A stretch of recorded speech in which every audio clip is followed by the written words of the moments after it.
And that's what now begins to bring in those problems. And this is why I always tell women that the strongest weapon that you have as a woman is your femininity.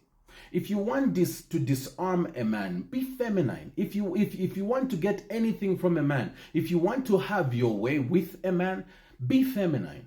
See, the problem with women think is that they can get something from a man by shouting, by being antagonistic, by being combative. No, look, this is one thing I want you ladies to understand. Men naturally, we are combative, because that's why you find us in the armies. That's why you find us doing boxing. That's why you find us doing this taekwondo and all these other games that men love to play. It's because we are combative.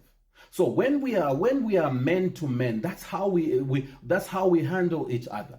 But when you have a woman in your life, that's why you need a feminine woman, because you don't want some combation. Where you're coming, you already have this kind of combative behavior, and you have that with men. And I'll tell you the truth. It's only a woman who approaches a man with such kind of confrontation, such kind of combativeness, such kind of arrogance, such kind of interrogation, such kind of antagonism. It's only a woman who does that. You know why? Because men know how to respect other men. Why? Because men understand that if I come at my fellow man like this without respect, and I come at him this way, he's going to react. And because they understand a fellow man is going to react, because when a man feels disrespected, he will react. And if it's to a fellow man, this is exactly what ends up people doing what they're not supposed to be. They end up in these violent fights and all such kind of thing. Why? Because men know that. And that's why most men respect men, even when they have an issue. They want to settle that issue by sitting down, talking about it. When somebody is getting aggressive, they tell them, hey, bro, come on, bro, calm down. Let's just talk about this issue. Why do they do those things? Because they understand that this is how men are. You disrespect a man, he's going to be combative towards you. He's going to react towards you. And most of the time, they react violently and end up in fights. You see that?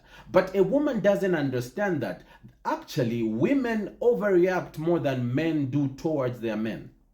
Men don't react that way towards their fellow men. They have limits. They know exactly how far they should go. But a woman doesn't understand that aspect of a man. And because of that, they will say what they have to say. They will talk how they want to talk. They will fight him in this area. They will talk to him this way. They will react in this manner. Why? Because they don't care. And most of them would actually even go to extents of, no, just beat me if you want to beat me. Do whatever if you want to do whatever. You don't know what it takes for a man to beat you. If a man is coming up to me and shows me that they are first of all trying to oppose certain things about me, they're first of all trying to disrespect me, it's because they are ready to fight.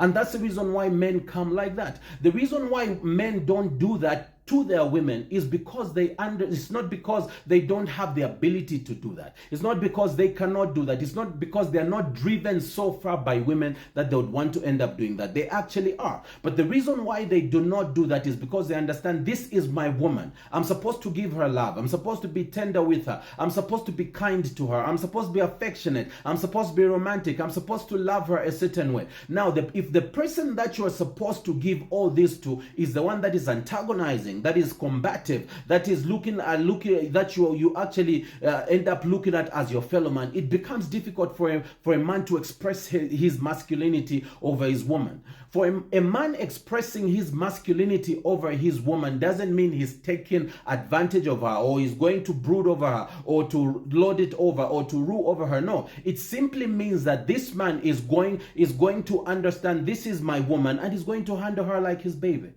And that's why we call you babies. But when you are carrying yourself like a man and you want to challenge him like a man, and most of the time girls even talk amongst themselves, no, just challenge him. Yeah, today I challenged him. You know what I told him today? Today he thought I wasn't going to answer. I stood up for myself. You don't have to stand up for yourself if you have a man who protects you. How can you protect yourself against the man who loves you and who wants to take care of you and who wants to protect you? Most of you ladies have been in such toxic relationships in the past that when you meet the right man, you fail to handle him, and you still treat him the same way that you treated the men that were toxic towards you. And that's exactly where the mistakes are. And due to power, I've actually run out of battery power. I hope to continue with this topic, but for now, this is what I need you to understand. Women, if you want to win a man over, be feminine. Femininity will give you everything that you want from a man, regardless of what kind of a man he is. You call him stingy, be feminine. The problem is you think that when you act that 1-2 days, you've done a lot. And you think that being feminine is being quiet when he's talking and doing whatever. No, it's having the ability to talk to him, to relate with him, to feed off each other. I don't want this to cut on me. I'm on 1%, so let me cut this and I'll continue later on.